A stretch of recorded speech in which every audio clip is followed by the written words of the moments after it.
Yeah, baby. It's a Wednesday. Got a little hump day going with little Michael McDonald. Taking it to the streets. That's what we need to be doing right now, and you know it. My name is John. You're riding with me on my morning drive. It is Wednesday, April 11th. And there are some breaking developments in the Trayvon Martin case. In case you hadn't heard, George Zimmerman's defense attorneys have dropped him like a hot potato. Probably because they can't get a hold of him. However, he did take it upon himself to call Sean Hannity and talk with him off the record, and also he called the special prosecutor, and they told him, sorry, I can't speak to you without counsel. So George Zimmerman seems to be coming unglued, and all the while Trayvon still is dead and there's no justice for the family. The special prosecutor did announce that they will be making some new information known in 72 hours at a press conference. Blah, blah, blah, blah, blah, blah. You know, I don't understand what the hell is going on with all this bullshit, but I'm just about over it. All I know is the undeniable facts are that Trayvon Martin was unarmed, coming home from the convenience store,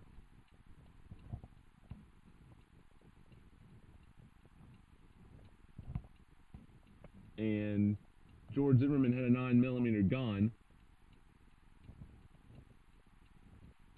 and he was in his SUV on the phone with 911, telling them disparaging things about Trayvon, that he looked suspicious and you know, looked like he was on drugs, looked like he was up to no good, profiling him basically, and then proceeded to get out of his vehicle and follow him. And even after asked by the dispatcher if he was following him, and when he said yes, they said, we don't need you to do that. That means do not fucking follow him, dumb fuck. It means you are not a cop, so take your rent-a-cop ass back to your SUV. Actually, even rent-a-cop, just wanna-be cop. Back to the SUV, and sit there and wait for the frickin' police to come, who will handle it. But no, George Zimmerman had to keep going. So from there, George Zimmerman claims that, you know, at some point Trayvon attacked him, broke his nose, had him on the ground, blah, blah, blah. Well, I got news for you, dude.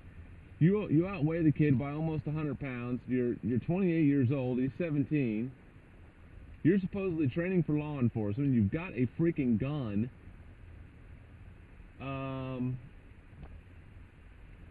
I don't know who should be crying for help. It certainly wasn't you.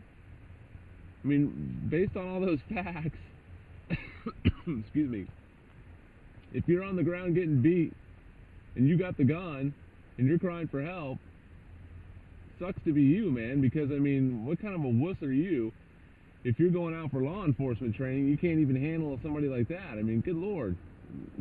You know, it's not like he was, you know, some sort of rabid crackhead or something that was just looking for trouble, or he came up and banged on your SUV window when you were just sitting there waiting for the cops to arrive and initiated a confrontation.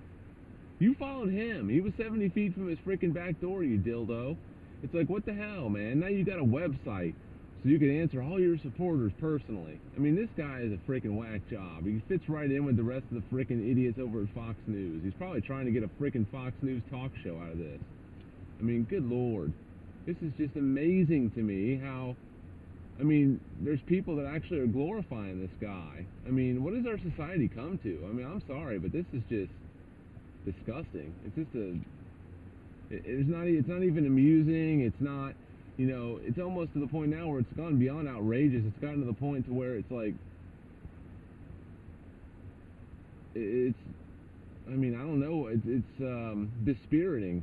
You know, it's really, it just kind of saps the morale out of you. I mean, it's just to the point to where, you know, what in the heck has to happen? Seriously. You know, I don't give two shits about this stand your ground law. And somebody needs to, you know, buck that legal precedent.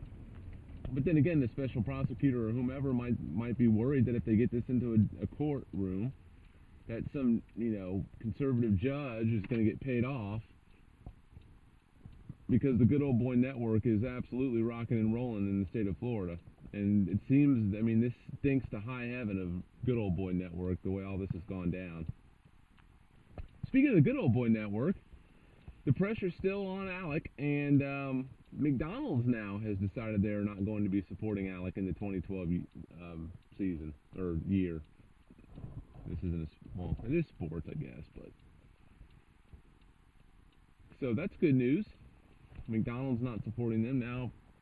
colorofchange.org is keeping the pressure on. They're going on to some other corporations like Johnson & Johnson and AT&T and trying to get them to drop Alec as well. I think after the corporations are done with, I think we really need to be hammering on the politicians, or actually we probably should be hammering on the politicians now in parallel with the corporate campaign. I'm willing to do whatever from a social media and internet standpoint, or from a from an in-person standpoint as well. But at this particular point in time, I don't know exactly what we can do as far as in person, except maybe call people on the phone. That's about it. But I mean, we can sign petitions. The petitions seem to be working. These companies are definitely scared of boycotts. And I think if some of these politicians were threatened with the idea of losing the election, if their constituents, the people that can vote for them, the people in their district were flooding their phone lines with outrage over their support for Alec, I think they might start singing a different tune. But then again, I mean, they probably won't until they actually are voted out of office, at which point then it's too late, but at least they'll be out of there. And hopefully replaced by somebody that's not going to just basically keep doing the same thing, like a blue dog Democrat, which would be counterproductive to what we're trying to do. We need progressives in there, as I've said repeatedly. But I think that Alec is definitely on the run, and I think that the campaign is working. I just really hope we can keep the pressure on, because Alec is one of the absolute, I mean, them and the Koch brothers, which coincidentally, the Koch brothers do contribute quite a bit of money to Alec. But those two are a big portion of what's wrong with our political system right now.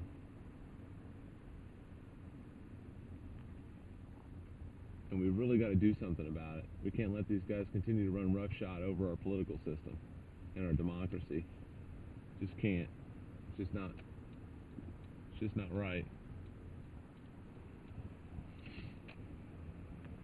Sorry, we got a slow mover here. I'm gonna have to get around.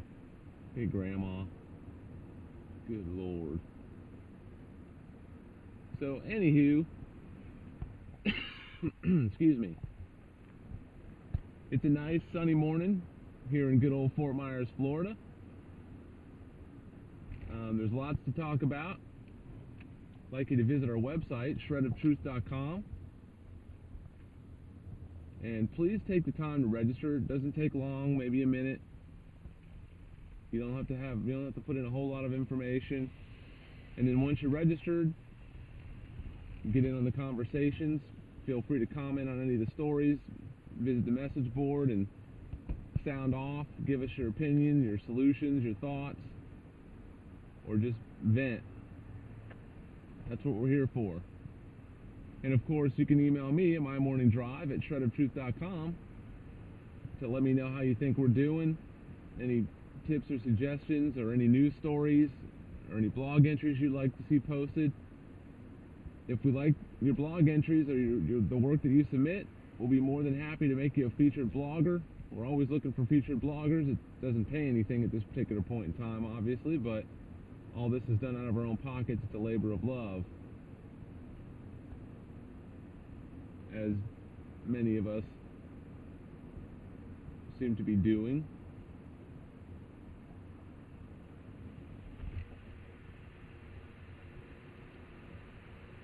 Bridge traffic's a little heavy this morning.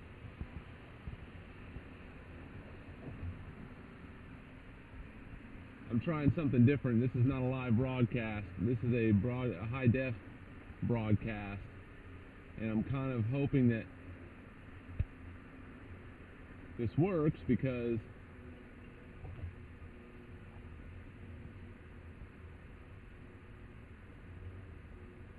I'm not sure, but I think the quality is going to be better. Not only the video quality, but I think the sound quality might even be better. We can only hope.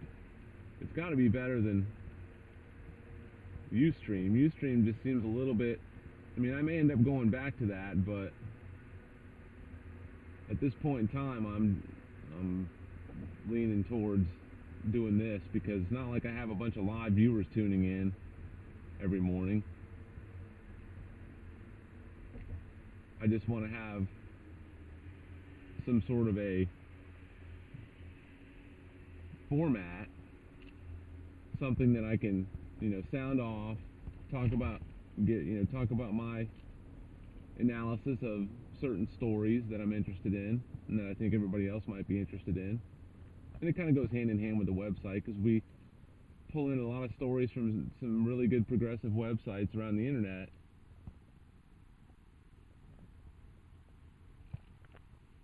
And some of those stories I want to talk about when I'm on the air.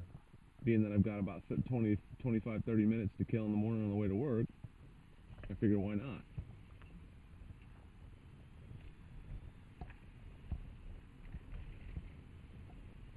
So, yeah, there's no shortage of stories, that's for sure. Rick Santorum, of course, I'm sure everybody by now knows, Rick Santorum dropped out of the race.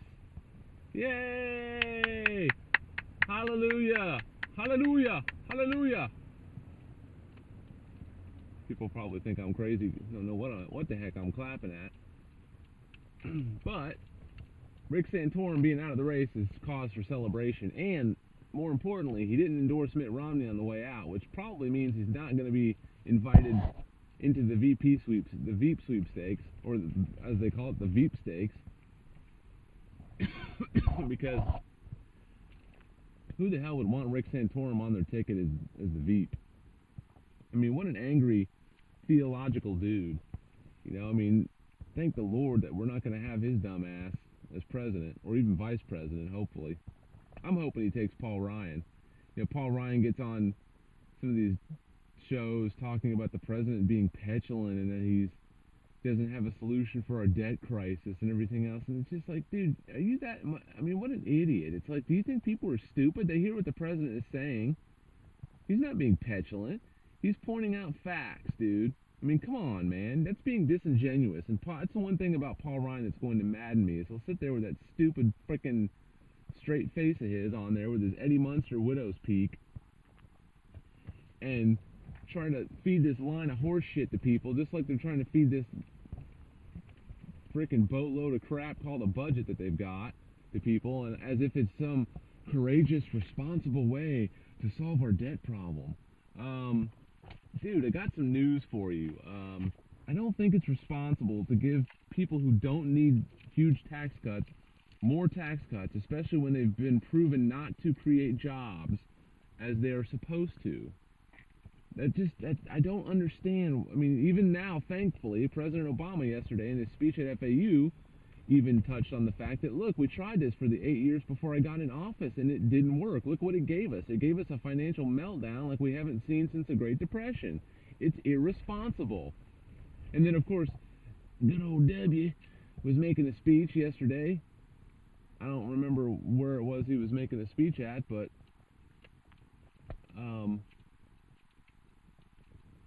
he was making a speech, and in that speech, he talked about we can't tax the so-called rich because that would be raising taxes on the job creators. Unfreaking believable. The guy's up there parroting the same happy horse shit that we had to hear come out of his pie hole the whole time he was in office, destroying the country, and it's it was funny watching him in the snippets that I saw of his speech because it's that same freaking shit that he does. It just makes you want to freaking punch him in the mouth. Where he does that shit where he bobs his head forward a little bit, like, with that stupid smirk on his face, like he's like urging you to laugh at his stupid joke. And you're just like, dude, how in the hell did we have you for 8 years as president? You were a freaking disaster. I mean, you look at Obama now, compare that to George W. Bush, and it's like you don't really even have to like Obama that much to just realize what a dolt President Bush was, and realize how much better off we are that we're not under his leadership now. I mean, of course, all the ate-up conservatives, the dumbasses, especially the birthers and the people don't even think that he should be, should be president. That he's not a, whoa, dude, what are you doing?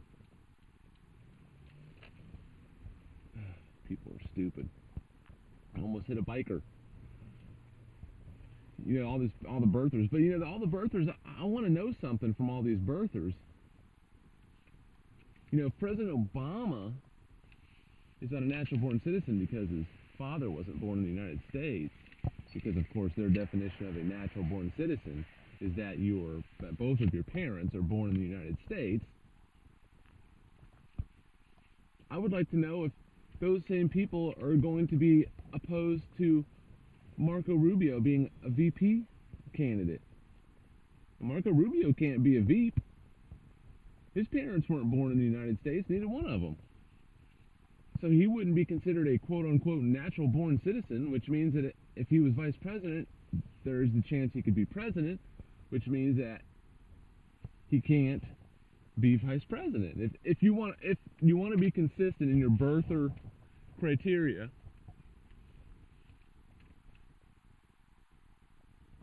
if you're going to be consistent in your birther criteria, then you really have to. You can't. Marco Rubio's out of the question. I sure hope none of those birthers wanted Marco Rubio, because they would be completely hypocritical, if they support Marco Rubio. Of course, I think it's going to be Paul Ryan, because they're also smitten with Paul Ryan. Because, Paul Ryan is such a hero. He's so courageous. Unbelievable.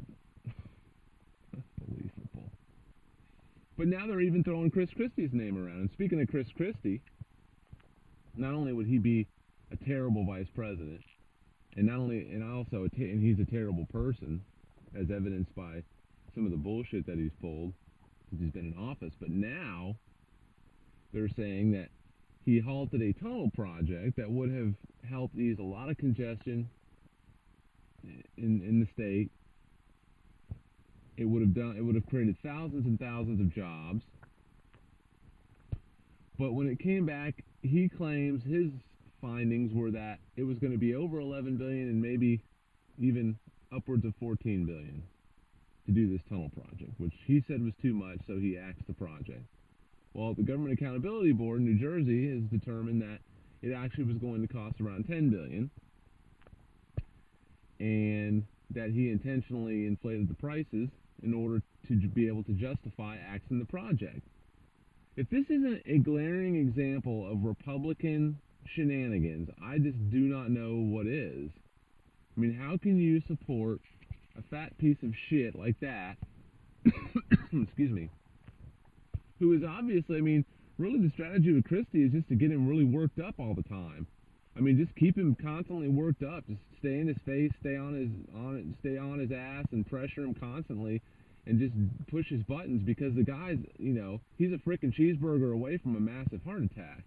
I'm not wishing death on the guy per se, but the fact of the matter is he is horribly obese. He's a frickin' round. He's very, very round, very big. Not good. Certainly not good for somebody that's going to be in public office, and certainly not good for a presidential candidate. When at any time the guy could keel over. And I just don't know what these idiots are thinking that want Chris Christie as a presidential candidate. Gosh, he's terrible. He's not he's great for asshole-ish teabaggers. The boat anchors love him because he's just a no compromise, take no prisoners, kick ass kind of guy. Which they love that, because in fiery political circles, his rhetoric is just like, it's like red meat for the dogs. They just eat that shit up. But for the betterment of the country, for the good, for the common good, for what's good for everyone, it's horrible because he's another corporate shill. I mean, he's got a big corporate welfare program in place in New Jersey. So any of you people that like Chris Christie, you need to look a little further into that. That guy's a freaking idiot. He's an asshole and an idiot. Well, maybe he's not an idiot because he actually knows what he's doing. The problem is morally, what he wants to do is not a good thing. But anyways, I'm going to have to wrap this up. It's been great talking with you. Please make sure that you get on our website, shredoftruth.com. Again, it is Hump Day, Wednesday, April 11th. My name is John. You've been riding with me on my morning drive. And I'm out of here.